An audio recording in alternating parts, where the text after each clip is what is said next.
हरे कृष्णा, राधे राधे। हम सभी भागवत की कथाओं का श्रवण कर रहे हैं। आज का प्रसंग है उषा अनिरुद्ध, एक प्रेम प्रसंग। श्री कृष्ण के प्रथम पुत्र हुए प्रद्युम्न। ये कामदेव के रूप थे, अत्यंत सुंदर, जो देखे देखता रह जाए इतने सुंदर। तो इन प्रद्युम्न के पुत्र हुए अनिरुद्ध। ये तो अपने दादा श्री कृष्ण के समान सुंदर थे, यानी अपने पिता से भी ज्यादा। इनकी सुंदरता की चर्चा विश्व में हो रही थी। बाणासुर राजा बलि का ज्येष्ठ पुत्र। राजा बलि अभी भी सुतल लोक में है और वामन भगवान इनके द्वारपाल बने हैं। किंतु बाण को भगवान नारायण की भक्ति में विशेष रुचि नहीं है। उसका कहना है, जो मेरे पिता के आगे भिक्षुक बनकर आया, उसकी आराधना क्यों करूं? तो इसने शंकर भगवान की आराधना शुरू करी। घोर तप से प्रसन्न शंकर ने इससे वर मांगने को कहा, तो इसने मांगा, मेरे पिता के यहाँ जैसे नारायण द्वारपाल बने हैं, ऐसे ही हे शिव, तुम भी मेरे यहाँ द्वारपाल बनो। ये क्या बात थी? अरे, वामन भगवान बलि के यहाँ जो द्वारपाल बने हैं, वो तो भक्ति के वश में होकर और स्वेच्छा से बने हैं, किंतु यहाँ तो बाणासुर दबाव बना रहा था भगवान शंकर पर। फिर भी ये तो भोलेनाथ हैं, इसलिए मान गए कि ठीक है, हम तेरे नगर के द्वारपाल बनेंगे। लेकिन प्रलयंकर भगवान रुद्र ने एक ध्वजा लेकर उसके महल के शिखर पर लगा दिया और बाण से कहा, जिस दिन ये ध्वजा गिर जाएगी, उस दिन तेरा अहंकार भी गिर जाएगा। उषा, ये बहुत सुंदर है। ये बाणासुर की लाडली बेटी है, चंचल है। अब यौवन में इसने अपने कदम रखे ही हैं। ये इतनी सुंदर है कि देवता तक इसके सौंदर्य के गुण गाते नहीं थकते। फिर बाणासुर ने पूर्ण स्वतंत्रता भी इसे दे रखी है। ये इतराती है, उषा इठलाती है। अपनी रूप यौवन के मद में ये मदमाती है। इसकी एक सखी है जिसका नाम है चित्रलेखा। ये योगिनी है। ये किसी के विषय में भी, वो चाहे किसी ब्रह्मांड का हो, ये बता देती है। आज ये उषा एक सुंदर वन में गई खेलने। कंदुक खेल रही थी। सामने एक सरोवर है जिसमें नाना प्रकार के कमल पुष्प खिले हैं। उषा अपनी सखियों के साथ खेलते खेलते थक गई है, इसलिए सरोवर के किनारे ही वो सो जाती है और उसे नींद आ गई। हा नाथ, हा प्रियतम।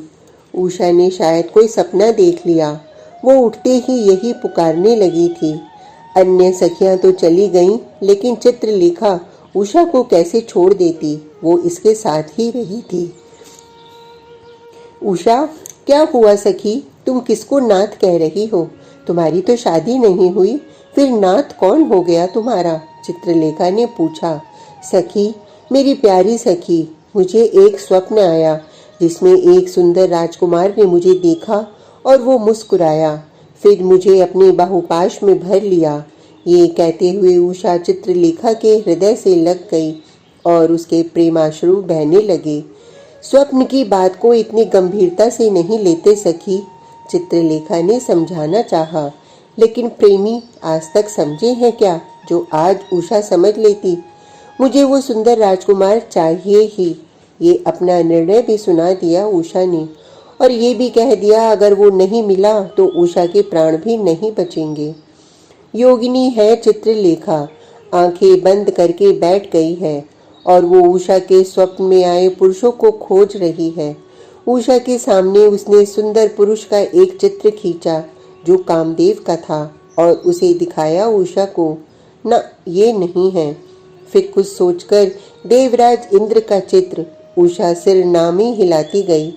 अब चित्रलेखा द्वारकाधीश का चित्र दिखाती है। ये चित्र देखकर उषा रुक जाती है, फिर कहती है, हाँ, कुछ कुछ ऐसे ही हैं। फिर प्रद्युम्न का, हाँ हाँ। उषा प्रसन्न हो रही है। चित्रलेखा अब समझ गई। उसने जैसे ही अनिरुद्ध का चित्र खींचा, बस यही है। अपनी छाती में हाथ धरकर आह भरती है उषा। कुछ सोचकर कहती है चित्रलेखा, बहुत कठिन कार्य है इसको लाना। तो लेकिन मुझे यही चाहिए, अगर ये नहीं मिला तो मैं मर जाऊंगी। नहीं, मैं तुम्हें मरने तो नहीं दूंगी। इतना कहकर चित्रलेखा उड़ जाती है आकाश में और क्षण में ही पहुंच गई द्वारिका। ध्यान लगाकर उसने देखा अनिरुद्ध का महल। फिर रूप बदलकर वो उसके महल में गई और सोते हुए अनिरुद्ध को उठाकर ले चली अपनी सखी उषा के पास। उषा बहुत सुंदर थी। उसने अनिरुद्ध के सामने जब अपना प्रेम प्रकट किया तो अनिरुद्ध भी पीछे क्यों हटते। उन्होंने भी उषा को अपना लिया और दोनों वहीं रहने लगे। अनिरुद्ध को अपने महल में छिपा लिया था उषा ने। दोनों का प्रेम प्रसंग नित नूतन आनंद देने लगा था। दोनों ही सुंदर थे और पूर्ण यौवन संपन्न। आज 4 मास बीत गए, किसी को पता नहीं, लेकिन बाणासुर को सूचना मिली कि तुम्हारी बेटी के महल में कोई पुरुष आकर 4 माह से रह रहा है। ये सुनते ही बाण ने अपने सैनिकों सहित अपनी बेटी के महल में धावा बोल दिया। अनिरुद्ध ने जब देखा तो वो भी लड़ने को तैयार हुआ। बाण के सैनिकों को काट काट कर जब अनिरुद्ध फेंकने लगे तो बाणासुर ने चतुराई की और अनिरुद्ध को नागपाश से बांधकर अपने कारागार में पटक दिया। उषा का रो रो कर बुरा हाल है। वो अपनी चित्रलेखा सखी से कहती है, मेरे जीवन सर्वस्व को बंधन मुक्त कराओ। तब चित्रलेखा सोचती है। चित्रलेखा, नारद जी ने जब देखा इसे द्वारिका में भटकते हुए तो आवाज दे दी, अब क्यों आई हो? अनिरुद्ध को तो फंसा दिया बाणासुर के यहाँ। नारद जी हंसते हुए बोले, अब आप निकलवाएं अनिरुद्ध को। चित्रलेखा ने भी प्रार्थना की, ओह, बिगाड़ो तुम और बनाए हम।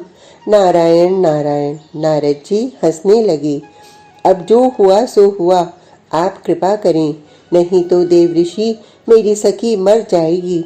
नारद जी ने कहा, ठीक है, मैं कुछ करता हूँ। नारद जी सीधे गए द्वारकाधीश कृष्ण के पास।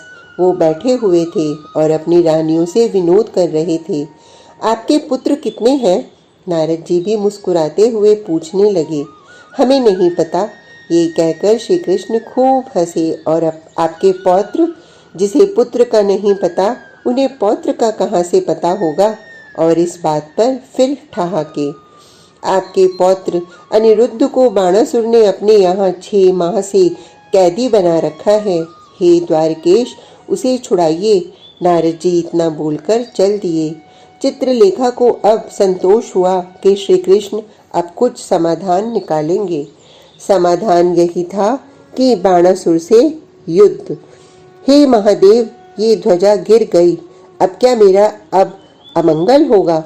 भगवान शंकर ने जो ध्वजा दी थी वो आज गिर गई तो बाणासुर डर गया था। अहंकार के नाश से अमंगल नहीं होता, वो तो मंगल के लिए ही होता है। भगवान शंकर बाण को समझा ही रहे थे कि आक्रमण, यादवों की सेना ने आक्रमण कर दिया है बाणासुर के राज्य में। अब तो श्री कृष्ण की सेना देखकर बाण क्रोधित हो उठा और उसने भी अपनी सेना छोड़ दी। दोनों सेनाएं भिड़ रही हैं, कट रही हैं, मर रही हैं। जब ये भीषण संग्राम मध्य में पहुंचा तो भगवान शंकर आए। भगवान शंकर को देखकर भगवान श्री कृष्ण हंसे और मन ही मन बोले, भोले बाबा, आप क्यों बीच में पड़ रहे हो? शंकर भगवान भी मुस्कुराए। तभी बाण के हाथों को भगवान श्री कृष्ण ने अपने तलवार से काट दिया। अब तो भगवान शंकर को ही आगे आना पड़ा। हे श्री कृष्ण चंद्रजू, मत मारिए इसे। भगवान शंकर के कहने पर श्री कृष्ण ने बाण को छोड़ दिया और फिर उषा और अनिरुद्ध को लेकर द्वारिका में भगवान आ गए थे। शुकदेव ये कथा सुनाते हैं। आज का प्रसंग इतना ही। कल तक के लिए हरे कृष्णा, राधे राधे।